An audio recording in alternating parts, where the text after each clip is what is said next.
All right. How's everybody doing? Hello. I feel like, oh my gosh. What's up? It's okay. Oh, does some gentleman want to come help?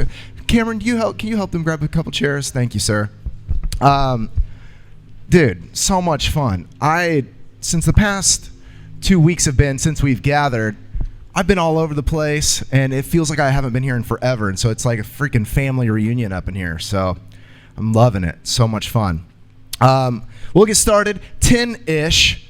If you're new and fresh around here, you'll get down with the ishness really soon. We really try hard to start at 10, but as you can see, we kind of end up just chatting and hanging out. But that's a fun thing, and that's a good thing. And we encourage after the service, too, to always find that person that you made awkward eye contact with. You know who I'm talking about. You walk in and you're kind of like, okay, you're kind of feeling it out. Remember that person and afterwards just say what's up. Odds are you have a lot more in common than what you think because you came into this place. So a few things before we drop in today. I don't want to be too lengthy, but do have a few things I want to share about. First, we're in our normal spot.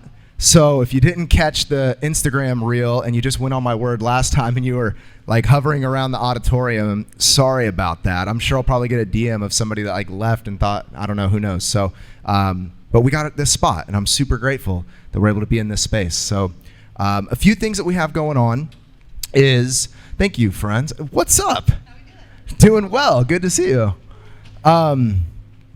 Few fun things. See if I can get it straight. Because I didn't make notes because it's been a busy week, and that's that. We have the Women's Beach Hang happening this Friday night, October 10th, right? You're looking at me like it's not. Please tell me I'm right. Okay, so Friday, October 10th, Beach Hang, Women's Beach Hang. That's happening South Ponto Beach from 6 to 8-ish. But the reason we're doing it a little bit earlier at 6 is, as you probably can tell, the sunset is happening a lot earlier. So if you want to catch any of the little bit of sunset that we have, 6 o'clock, and then you'll see there'll be like the current sign that's there. Mary's going to be leading that. She's got the last one that we did. Again, I keep saying we as if I was there. The last one that the ladies did, there was like blankets and a fire pit and bring a snack, bring a drink, something comfy to sit on. But there's always the sand too, so that works. And it's just, the word back was just such an incredible time. And that's been the most requested thing that we do again is the Women's Beach Hang. So just saying, you should probably put on your schedule and drop in this Friday night, October 10th, 6 to 8 o'clock. All the info is on the Instagram as usual. And then we also have another group starting that I'm really excited about that I'll be leading called The Way of Oneness. And this is going to be discovering the path, the non-dual path. And if you hear that term non-dual and you're like, what does that mean or whatever, don't worry about the words. That's actually kind of the fun part of it, is that it's about something deeper that's being experienced in our life. And so the Way of Oneness, discovering, I was going back, exploring sounds weird, I don't know. It's discovering, because I think that's just the nature of reality. We're awakening to that. We're awakening to how the divine is in and through and as who we are. And so we're discovering it, uncovering it through our life. We're going to be using a book as kind of like the guide. It's a Thomas Keating book. If you're unfamiliar with Thomas Keating, he was a monk, friar, and he really developed the practice of centering prayer, if you're familiar with that, a meditation practice back in the 70s. And in the later part of his life, really began to explore non-dualism and using sort of the Christian worldview and framework as a model for that way of being and seeing. And so if you're curious about that at all and you want to learn more about meditation, more about the Way of Oneness, that's going to be at Daniel's house. We were trying to book it in here, and scheduling just wasn't having it. So we just could not get it dialed in. So we're going to be meeting at Daniel's house next Tuesday. I suppose I should tell you when that's going to be. Next Tuesday night, October 14th, from 6:30 to 8, and it's going to be 6 weeks. Now, I encourage you, if you want to be involved with the group, I encourage you to make a commitment for the 6 weeks, because it sort of builds on each other. And it's something that, it's only 6 weeks. We'll be done before Thanksgiving, what have you. But it is something that you open up to over time. And then you get in a particular rhythm. And when you get in the rhythm of meeting together and practicing together, it opens you up in a new way. And so I encourage you to make a commitment for the 6 weeks. Come and join us. And it's going to be a great time together at Daniel's house. It's Melrose, but turn on Branding Iron Drive. I'm getting bored listening to myself tell you these details. So we'll move on. Just read the Instagram post, dude. It's all there. Don't know why I'm telling you about it. The Way of Oneness group next Tuesday. Drop in. It's going to be fun. Then we have some resources. Got some new stickers that are coming in. They didn't make it today. Some other books haven't made it yet. I've adjusted a few things because my sticker fetish is getting quite expensive. So, if you can throw a couple bucks in for helping with that, that's helpful. But, if you're just dropping in and just the contemplative Christ, Jesus in lotus position, just you have to have that, just grab it. It's cool. But if you feel compelled to help fund our sticker fund, we greatly appreciate that. We have some merch and stuff online because I just like to doodle and make things, and maybe you like them too. And it all goes, though, to help what we're doing here. And I'll just end with this before we drop into meditation together, is what we're hoping to do, what we're seeking to do in this space is to, and I'll tell you more about it in a little bit, but, I grew up pastor's kid and in Christianity and moved away for a long time. Then I realized I was throwing out the baby with the bathwater in some ways, and in some ways I was not. And what we hope to do is represent the wisdom and teachings of Christ in the way that they can contribute to the worldwide wisdom traditions. And so Christianity in its fundamental form, I don't think, is in competition with any religion or spiritual practice or tradition, as we have done with it here in the West. But it does have a contributing voice, a unique perspective into the worldwide wisdom tradition. And for us, it's through that mystic lens, meaning that we believe the experience of divinity is of the most importance, beyond what we think in our dogma or our doctrine or our theological positions or whatever, that we can sort out those concepts. But what's really important is that there is a realization of who we are, of who God is in us, and we participate with that as we join in the ongoing healing of the world. And a little prestige worldwide there for you.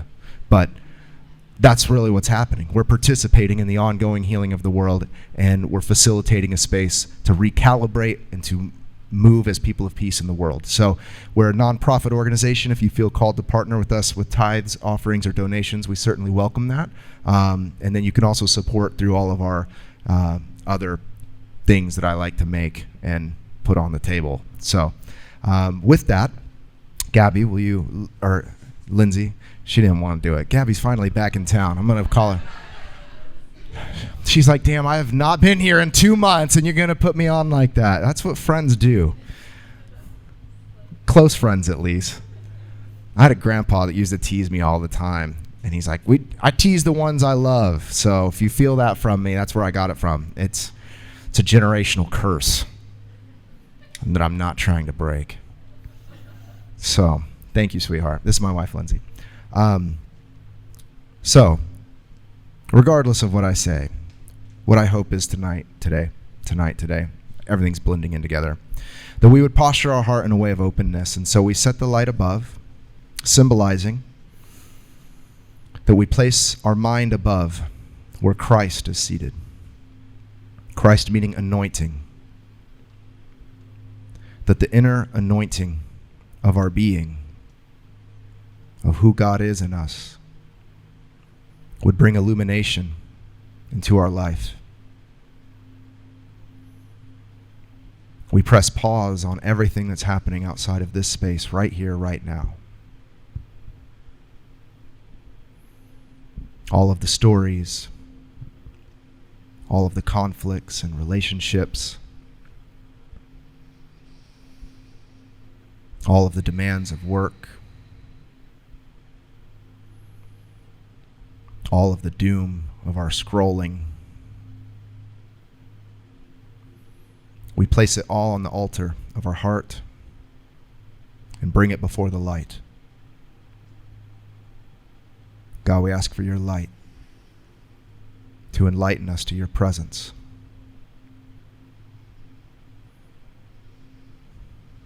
Allow this moment of stillness to bring us deep into the living water within us.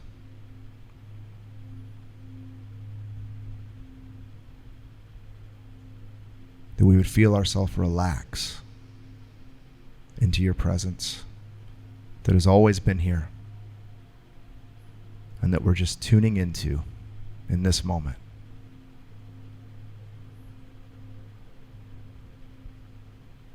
Thank you for this space. Help us to align with your goodness. So be it.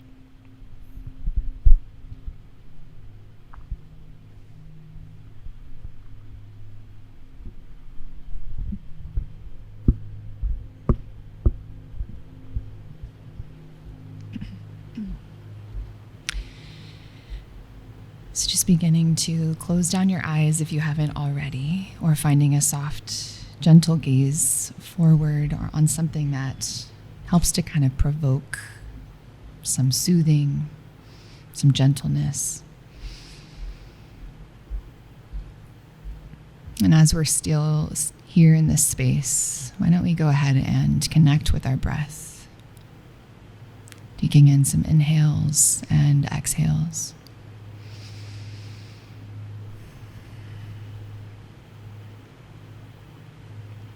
And just beginning to notice where maybe there's some rigidness or heaviness, some density, tension.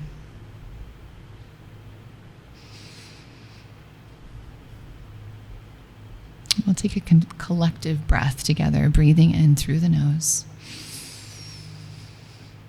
and out through the mouth.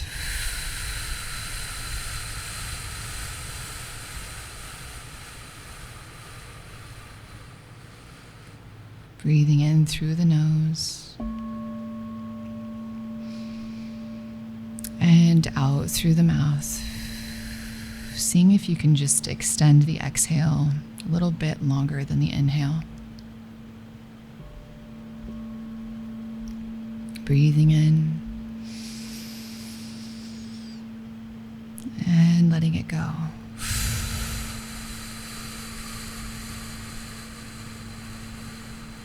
Automatically signaling to your nervous system, to your body, that it is safe to begin to downregulate, to relax, to receive.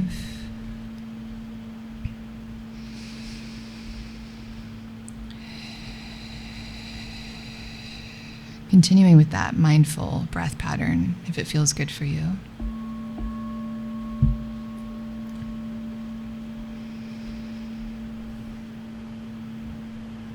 And as you're breathing in, just connecting with your body.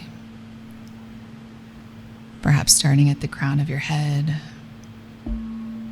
down through your forehead, the middle of your brows, your temples.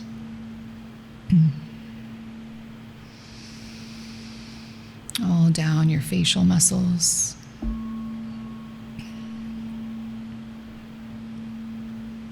Down through your neck and throat, the back of your neck, your shoulders. Slowly bridging the connection between your mind and your body.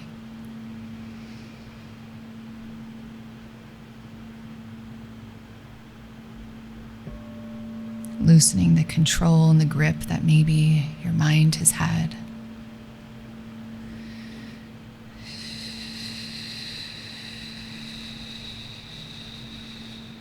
Allowing your breath to direct you.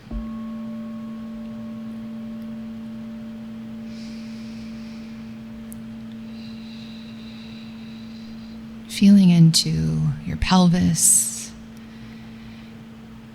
the places that your body is connecting to the chair beneath you.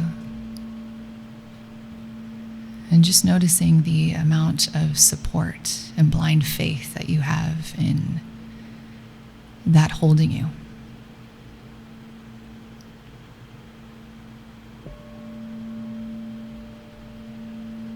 and how we just automatically assume that it will be there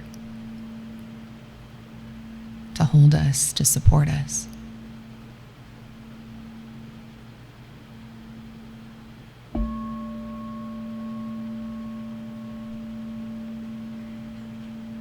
And as you're witnessing yourself in that, perhaps even bringing the idea of how easy or difficult it's been, or it is, for you to have that blind faith and trust in the divine.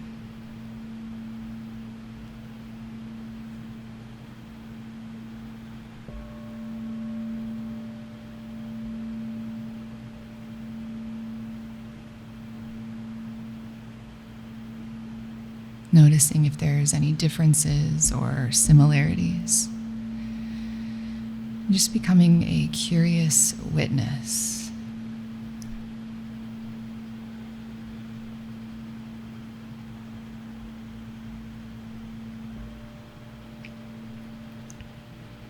And tuning into maybe your diaphragm, your belly. If it feels good to bring a breath to expand that space, if it feels a little tight, or any other space in your body, maybe your chest, or your shoulders.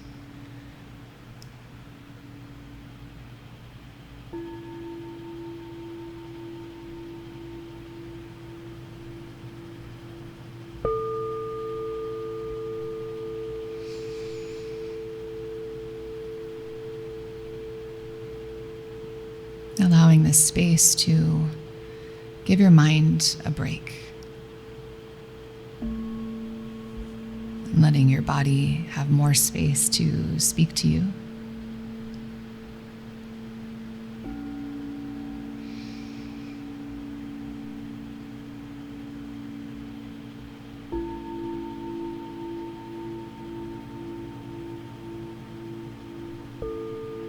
For the divinity within you to remind you of who you are.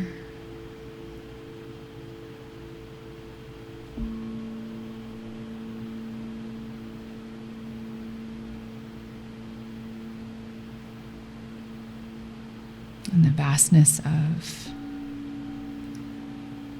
God that you are a beautiful extension of.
And I wonder what it could be like to just hold a little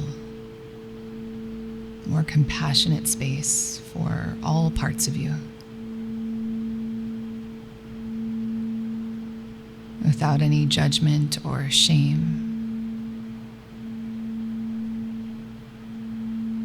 The parts of you that you've been taught to abandon, to exile, to be ashamed of.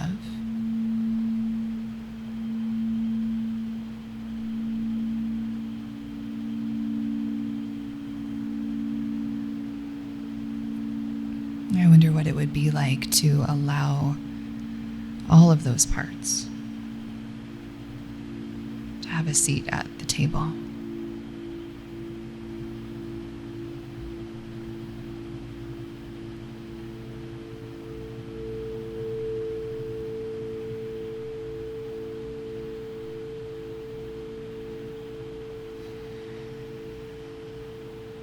the parts that we often don't speak about,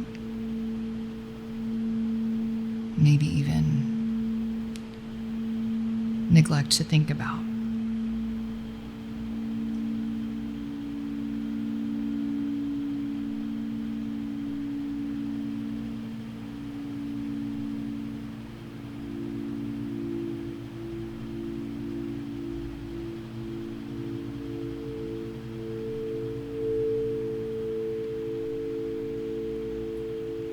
Letting them breathe.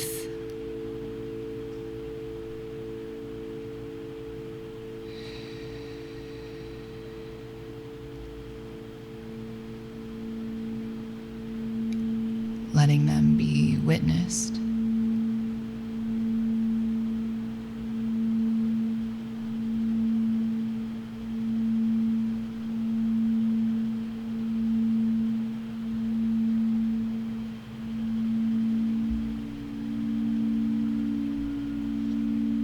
Letting them unfurl from the compression.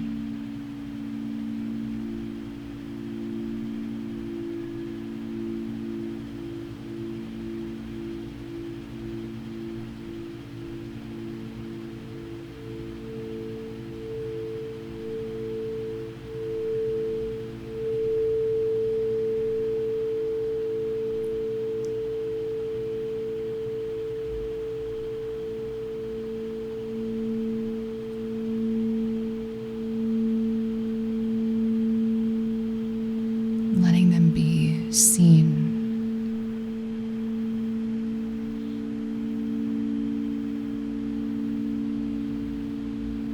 By the loving eyes of God.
would it be like to surrender into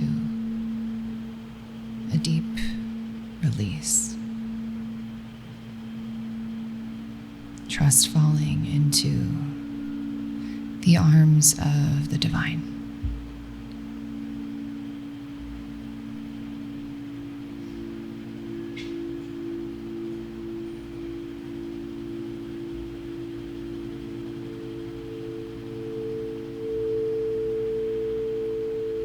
That no amount of worry, no amount of fear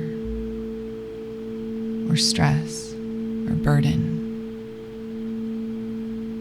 could outweigh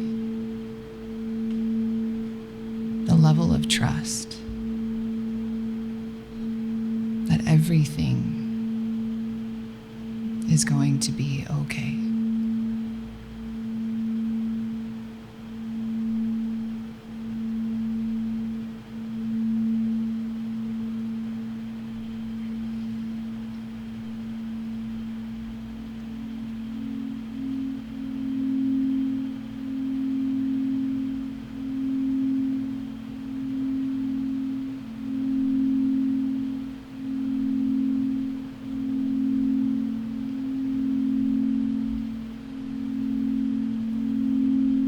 Using the next few moments just to become really curious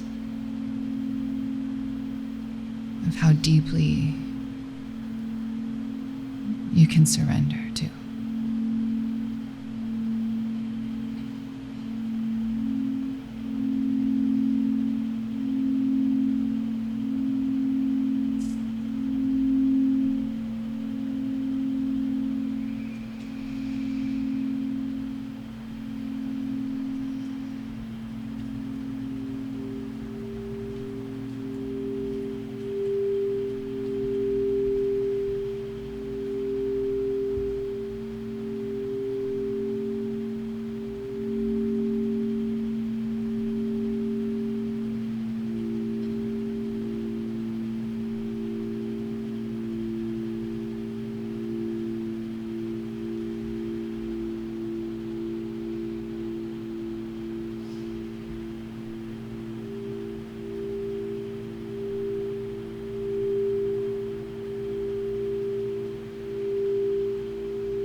Slowly beginning to take some intentional breaths, deepening your presence back here in this moment.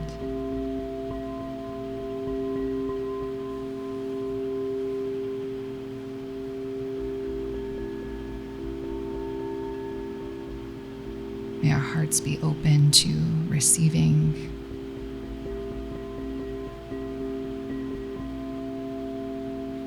the messages that we need to hear today.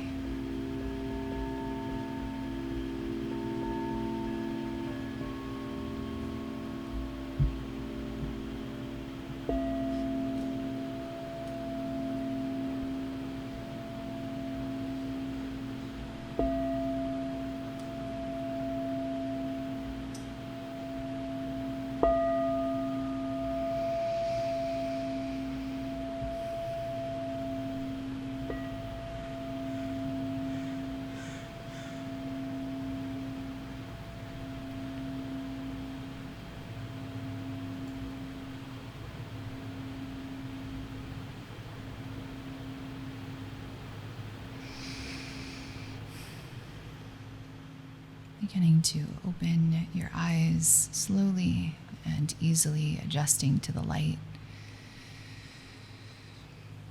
And just finding your way back into this present moment.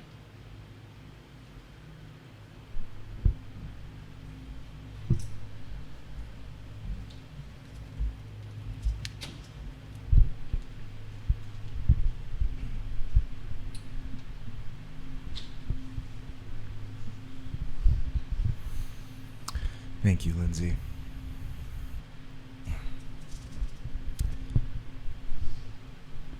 After these past couple weeks, I was so timely. So timely.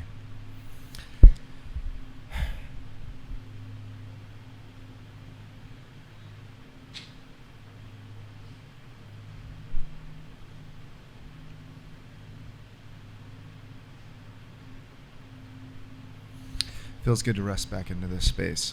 I just got back Monday from Indiana, which is where I moved here from. And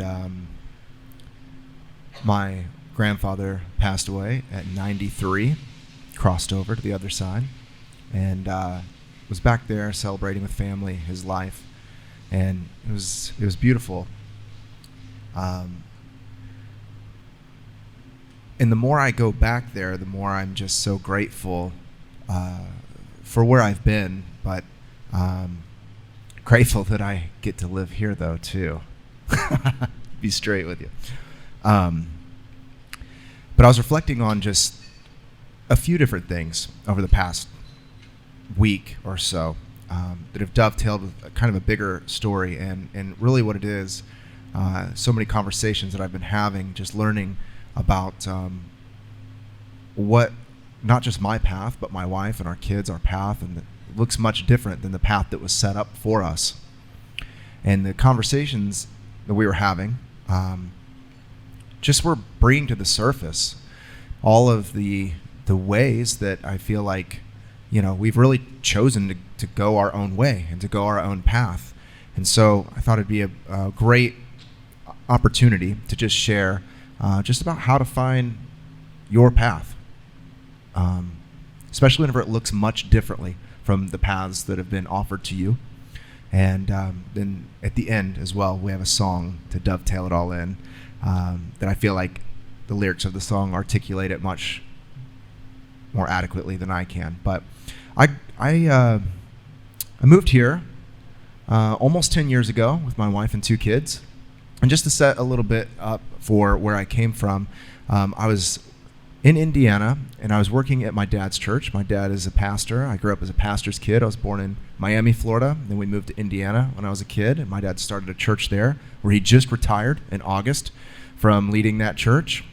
So I grew up in a megachurch environment. For those of you that know me and hung out for a while, might be broken record here for a moment. But for those of you that are just getting to know me, I was born into that environment, a charismatic mega church environment.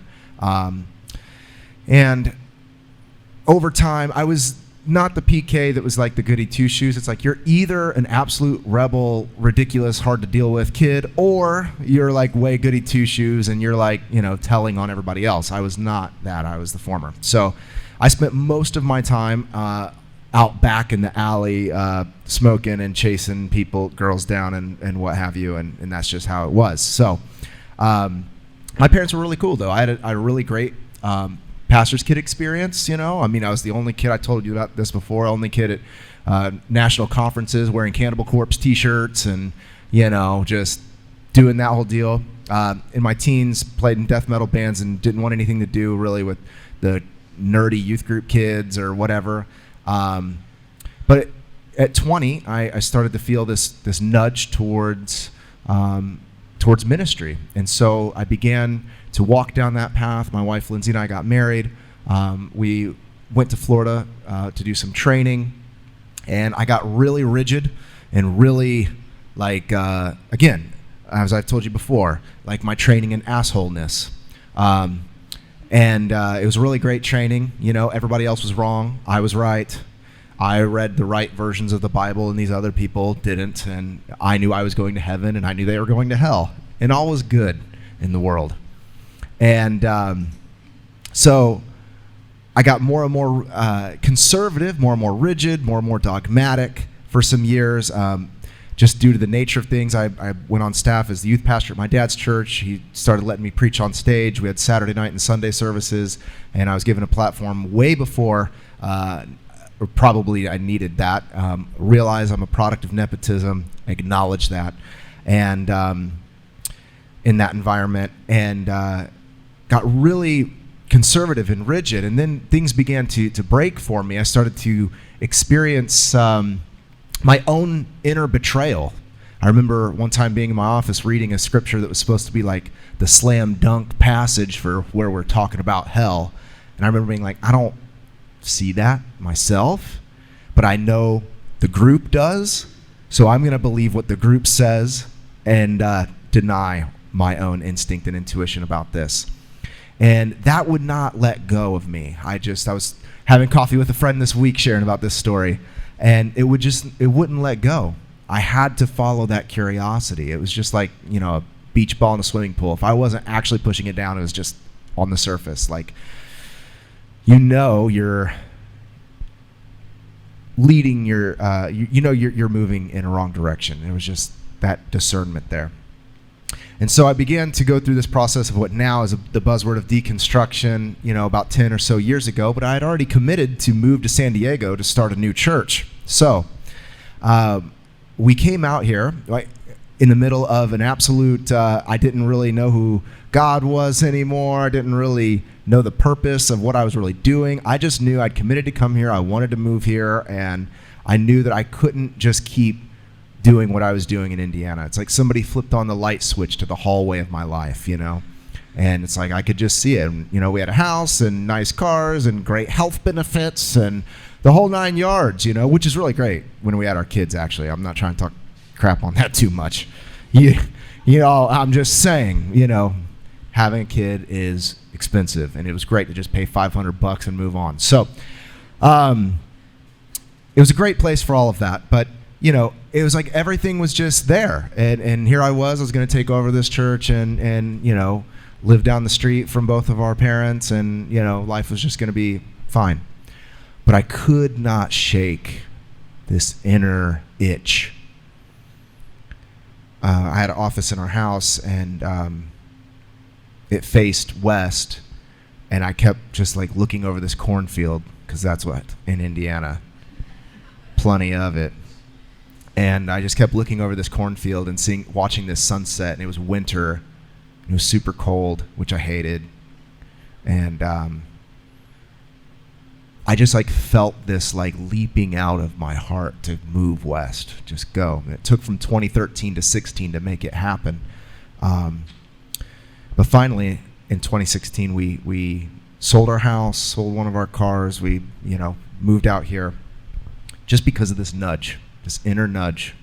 Even though my mind was thinking different thoughts, my theology was changing, my idea about what I was supposed to do, all of this was changing, all of this was shifting, but something like in my core was just like pulling me to just do the thing. And I remember driving across the desert with our rental truck and whatever, and just being like, what the hell am I doing, man? Like, what is going on? And so we get here, find a place to live. I find a job because I didn't go to college to like do anything real in the world. You know, like I was pastor's kid and went to a like our own denomination's version of a seminary that then whenever I went to try to go to seminary, they're like, that transcript is not going to work here. And I'm like, I know, but I submitted it anyway, hoping you'd miss it. And they're like, we're academics. We don't miss anything, you know? So, you know, did the whole that deal and came out here and tried to find something to do, started selling motorcycles because that's the only other thing. Music and motorcycles, that's it, you know? And so started selling motorcycles and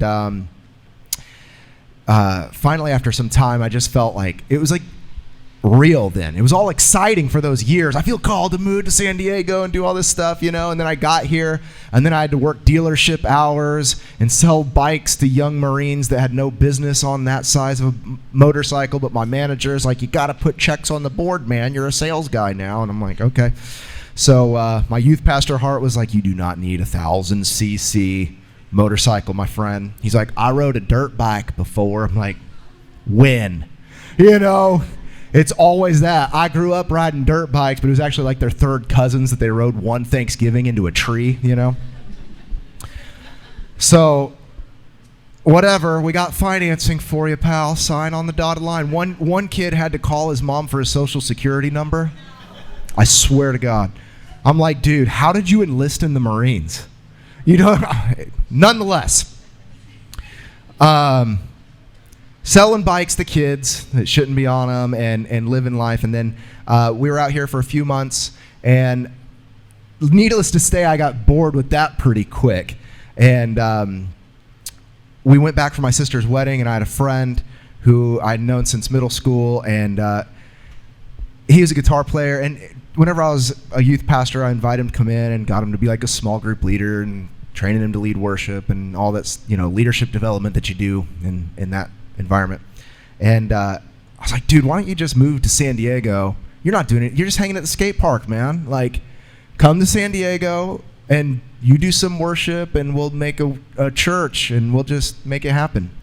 And he comes out here. He drives his hand-me-down his grandma's 96 Honda Accord with like everything he owned in it, which was like 3 T-shirts and a couple pairs of underwear and a guitar and an amp. Vox AC30, of course. What else is there? And comes out here. I was just telling the story this morning because I wasn't going to tell you this now, and I was just telling it. My dad's in town. I invited him to come, but he's not here. He's like, what do you guys do? I started explaining to him. He's like, I think I'm going to go to the beach. I was like, sweet. No problem, man. So my friend comes. I'm going somewhere. I should probably wrap this up. My friend comes. It doesn't work out. He's just like hanging on the couch and whatever. I could tell the story a lot longer, but I won't. It turned out one morning I woke up after one of our like Sunday night services. This was like 9 years ago, almost to the date. And I just felt the Spirit prompt within me. It's not time for this yet. It's just not time for this yet. I'm like, I moved across the country, sold our house, burning through savings. Like it's, you know, having fun, I guess. There's only so many California burritos you can eat till you're like, I don't know if it's worth it. And then I just felt the Spirit say it's not time yet. So I said, okay. And I told my friend, we had like a group, I don't know, a dozen people. And I was just like, we're not going to do this anymore. Kind of like the Forrest Gump thing. I'm going to go home now. And everybody was like, okay, cool. And then my friend, he moved back to Indiana because winter was coming and he was excited to shovel snow. So I said, have fun. And he moved back and I was like, okay, I could go back to work at the dealership. I could like just thinking what I could do. Like the thing that I came out here to do like didn't work. And I was in my mind, I wasn't sure what to do. And I entered into like the first real dark night of the soul. Like really, like I felt like trapped. I felt claustrophobic. We were in the house and I'd have the lights off and Lindsay would come in and she'd be like, you need some lights on today. To open the windows up. And I'm just like wallowing in despair and just it was just really bad. Like just some of the things that started to come up in me that you don't know until you go through it. You know, I would have never thought that that's what I would experience sitting in my cushy church office back in the Midwest, that a year later that I would be in absolute darkness and despair about what's going to happen, because what I thought was going to happen didn't actually happen. But I responded to that nudge and we laid it down. And so a friend of mine was like, why don't you just Uber or something? I'm like, okay. So I started driving people Ubering, but my car was like a manual turbo car. And dude, I'd pick kids up from CSU and they'd be like, bro, let's freaking rip it, dude. So we'd be out like banging gears and like for Uber rides, and the little notification would pop up like, you're exceeding the speed limit of the road that you're on, you know? And I'm like flipping it down, you know, just like whatever. It was fun. And I had a ride one evening that stuck with me forever, and it's changed my life. I was in the absolute dark, my first darkest moment. Something I'll tell you in a bit. They kind of just come in cycles, what I learned from that point. So wasn't my first one. I'll try to get there in a second. This was my first real experience. No family, no friends. I had some family. They didn't live in San Diego. I knew a couple pastors, but they were kind of lame. And I didn't have anybody. Nobody. I had my wife and my kids who were looking to me to be dad and husband, you know, and to be a responsible person, and just trying to figure it out. And I got this ride at UCSD, and I picked up a professor in my freaking, you know, whatever car. And I don't know, it's like he came in the car and you could just feel a wisdom about this person. And he was just so well put together, and you could just tell like he has something that I feel like I need, you know? Like in the place that I'm in, I need anything, dude, like something. So I started to just talk to him about what he does, and he shared with me about what he does at the college there, and he's like advertising psychology person, and commutes down from Seattle to teach these classes at UCSD. And I was driving him to this like super nice Italian restaurant in La Jolla.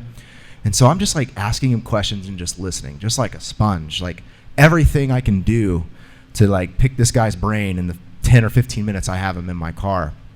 Because I didn't have a mentor, you know? I didn't have anybody to look to.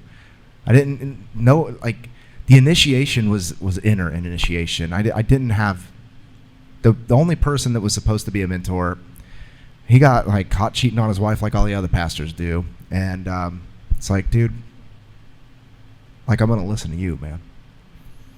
Sorry, that's probably rude. I might delete that or something. Who knows? It's fine. There's grace for him and all of that. But I'm just saying, in that moment, that's not who I needed as the beacon of truth, you know? And I picked this guy up and just asked him tons of questions. And we pulled up in front of this restaurant. And I said, hey, before you leave, what advice would you give to a 26-year-old dude with a wife and kids who really needs some direction? And like, what would be your advice to like a young person really seeking what they're freaking supposed to do in this life? And he paused, and he waited what felt like forever. But he just sat there and just like looked out the window.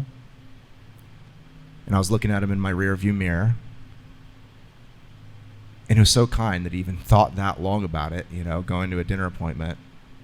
And he just waited. And then he looked at me, eyes in the window, in the mirror, and he just said, you're a smart guy. You'll figure it out.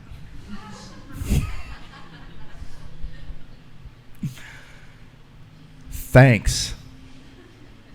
And he got out of the car and he vanished into the distance. And I have carried that around for 9 years, and that has actually gotten me through more things than I can tell you.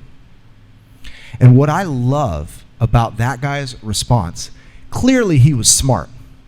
Clearly he's a brilliant man who has been doing what he's been doing for a long time, knows everything you would need to know about really uncovering who you are and maximizing your potential and whatever other Tony Robbins bullshit you want to add on to that. And somebody's at the door. The ring's going off. Hope it's Amazon. But what I love about that is that he didn't say, you should go see a guidance counselor at UCSD and try to get into the psychology program. He didn't say, you should probably, you sounds like you've been in church stuff before. Maybe you should go talk to your old pastor about this. He didn't give me a book title. He didn't give me anything outside of me to do or to think or to believe or anything. He pointed me right back inside. Right back into who I am. And then it was my choice to believe that that could be true. That there's actually something already in me that's guiding me and nudging me all the time, all the way, what brought me to that point. And he didn't give me some external thing of what it could be to be like, and you could earn this title, and then you could get this salary, and then you could have this status, and then you could get... You're a smart guy, you'll figure it out.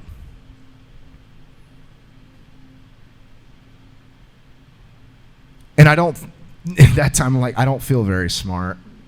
And a lot of times I still don't.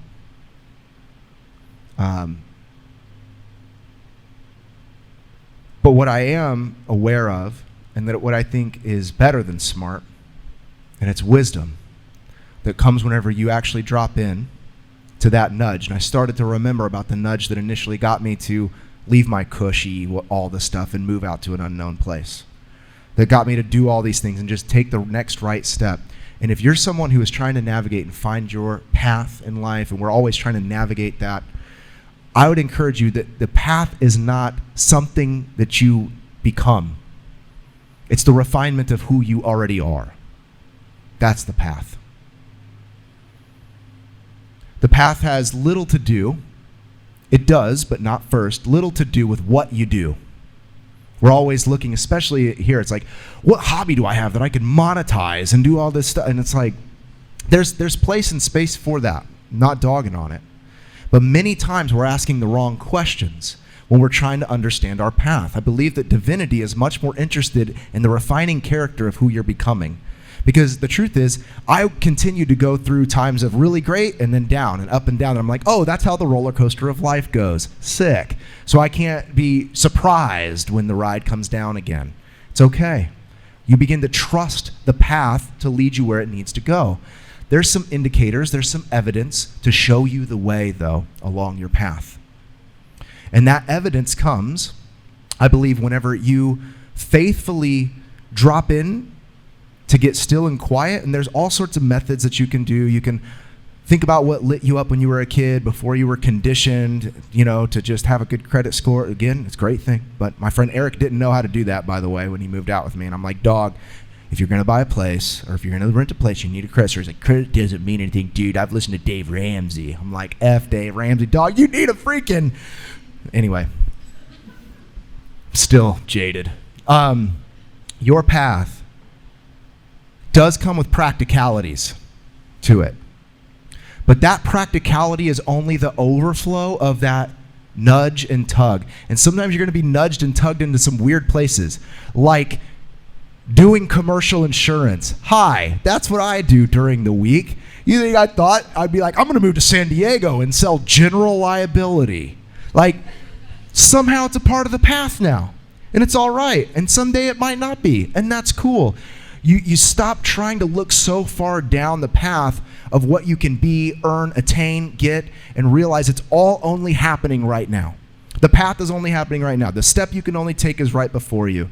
And you can spend all your time worrying and guessing about what's around the next bend, if you're following me on the analogy, or you can enjoy the scene that's here right now. Maybe the scene's muddy, and it's difficult, and it's dismal. That's the scene you're in right now. Maybe it's a beautiful vista and you finally made it to see this view. Well, guess what? You got to come back down then too. And you begin to learn how to just simply be, and your path becomes just that step by step, knowing what the way is. And I'm going to have Rheanna in a minute come and do a song. And at the end, there's this almost mantra of the song that says, show me the way. And that is the mantra, I believe, to integrate for our life. And there's a line in the song that says, I gave my life over to the light. And when you're surrendered, you allow that light to show you the next step. There's an old psalm that says that the light will be the light to your footstep. That means as you walk, the way appears, as Rumi said. You just keep taking one step. And I believe it's contemplation. The steps is contemplation and action. Shout out Richard Rohr.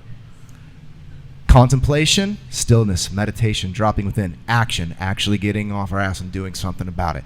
Action, contemplation, action, contemplation. And as you walk by that, that's walking by faith and trusting that the weird thing that comes up within you, like, I don't know, I think I should go get my real estate license or something.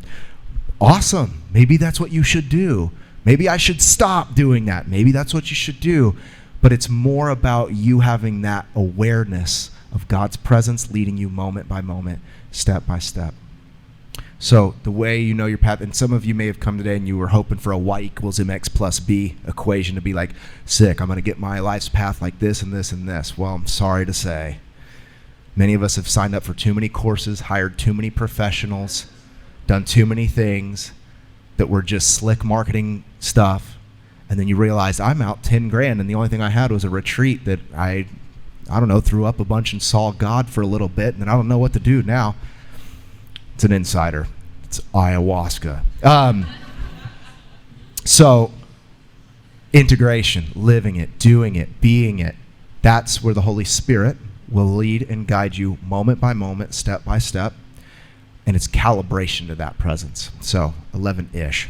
I'm going to invite Rheanna up. And just, I'm going to pray as we get started and have this song. Okay. That's good. And actually, fun story. You got this? Okay, watch your thing. So, by the way, Rheanna was here for our very first and second gathering that we ever did, which just came from a nudge. Like, I was totally done with all of this. I hope you know, like, and did many other things. And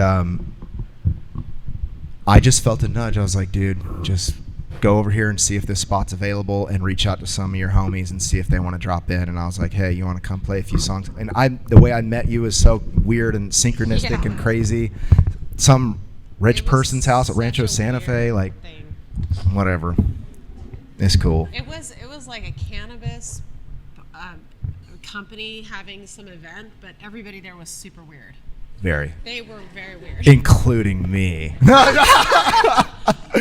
I was like, we had this like light, and it was like a trip without tripping, and we set it up in this back room, and we came in, and we're all like... You got like blindfolded, right? Well, not that extreme.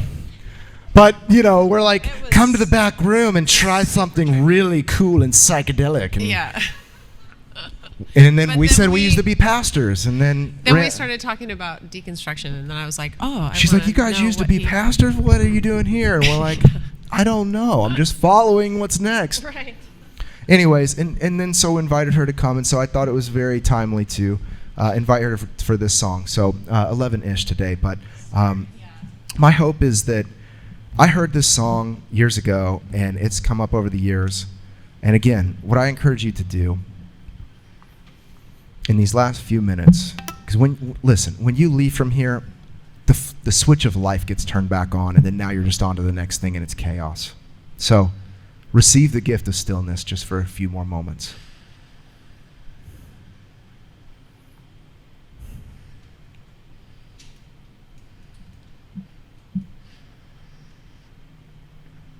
And I just invite you to listen to the lyrics of the song and open yourself up to however the Spirit may want to percolate within you. what's necessary, what's needed for this moment. And in a world that's just so obsessed with what we believe and where we stand and all the stuff, I invite you just to that inner place of knowing that's a feeling. The feeling of God's presence here and now. The experience of divinity here and now.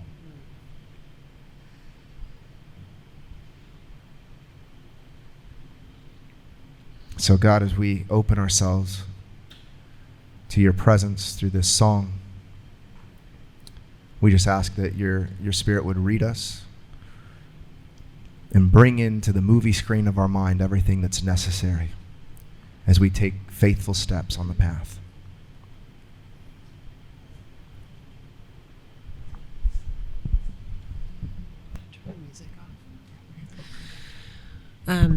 This is a Damien Jurado song. Do you guys know who Damien Jurado is? He's great, yeah. But when he sings, sometimes it's like he's like, and you can't understand what he's saying, and you're just going with the vibe of the song. So I've heard this song before, but I didn't know what he was saying. These words are really profound words. So I hope you guys enjoy them.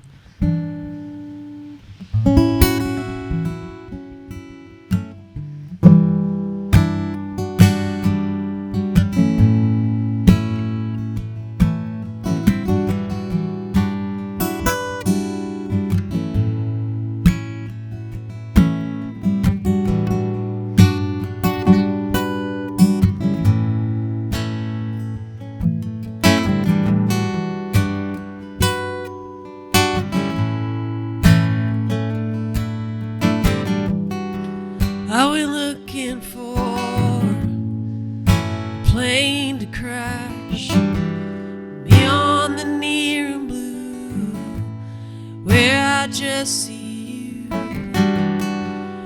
where our sky is shown, or the earth below, only your glory.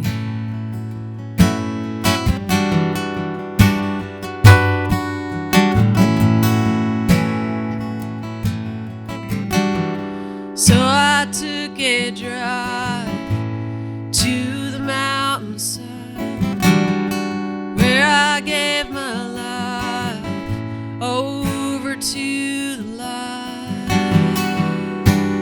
Born twice,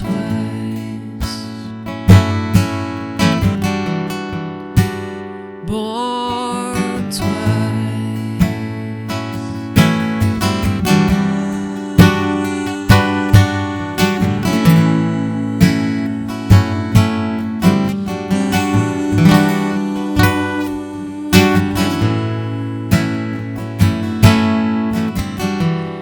Help me, Lord, to see the road ahead of me. May you always be the light beneath my feet. Show me the way.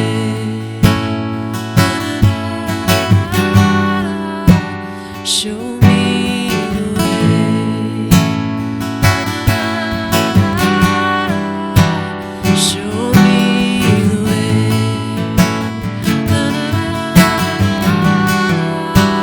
Show me the way.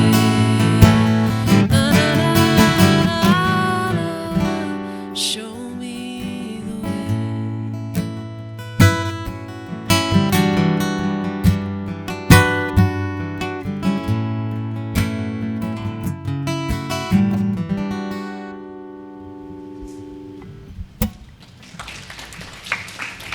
Thank you. Yeah. I invite you to stand with us as we close today. So we'll pray and be finished. God, thank you for this space. Help us to know the way. Show us the way. Help us to drop in to the well of living water that is within us. Help us to refrain from all of the illusions and delusions that we have that tempt us to think that anything we need is outside of us. Help us to remember that we are always at home within. Call us back within. Lead us through our consciousness, connected to your infinite presence and spirit. We ask for your wisdom, your guidance, your peace, your presence, to show us the way as we move from this place as people of peace. So be it. Amen.